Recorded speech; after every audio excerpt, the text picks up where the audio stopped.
Hello welcome to Aaradhya simple Telugu వంటలు. ఈరోజు recipe simple and spicy vegetable pulao.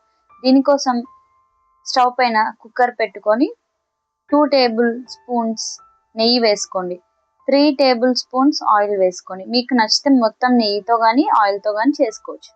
తర్వాత 2 యాలకులు, 4 లవంగాలు, కొంచెం సాజీరా, ఒక బిర్యానీ ఆకు, ఒక స్టార్ వేసుకోండి.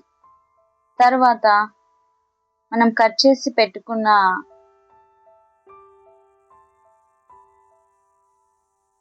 ఒక ఆనియన్, కొద్దిగా కరివేపాకు, 2 పచ్చిమిర్చి వేసుకోండి.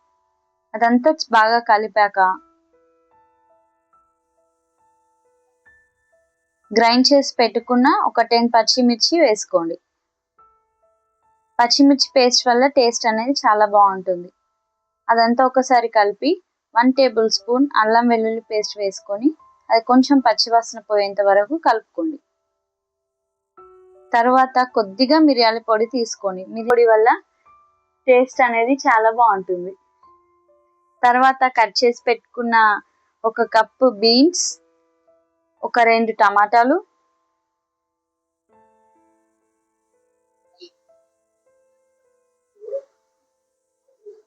2 క్యారెట్స్ ముక్కలుగా చేసి, 1 కప్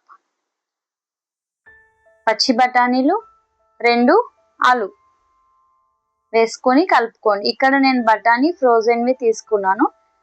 వేరేవైతే మీరు ముందుగా నానబెట్టుకోండి. అదంతా ఒకసారి బాగా కలిపేసి 1 స్పూన్ సాల్ట్ వేసుకొని మళ్ళొకసారి కలుపుకోండి. తర్వాత ఇక్కడ నేను 1 కప్ బాస్మతి రైస్ కడిగి వేసుకుంటున్నాను. నానబెట్టట్లేదు. మీరు నానబెట్టినట్టయితే వాటర్ చూసుకొని వేసుకోవాలి. ఆ రైస్ అంతా ఒకసారి కలిపేసి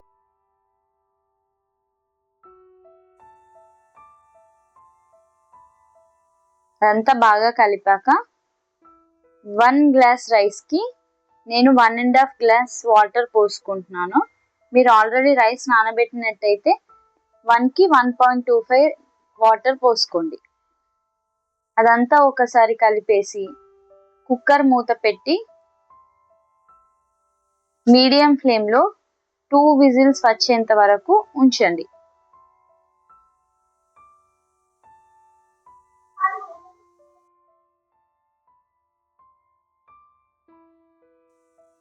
టూ విజిల్స్ వచ్చాక స్టవ్ ఆఫ్ చేసి 10 మినిట్స్ రెస్ట్లో ఉంచి మూత తీసి చూస్తే simple and spicy vegetable pulao ready. కొంచెం కొత్తిమీరతో గార్నిష్ చేసుకోండి. మరిన్ని అప్డేట్స్ కోసం ఛానల్ని సబ్స్క్రైబ్ చేసి వీడియోని లైక్ చేయండి. Thank you.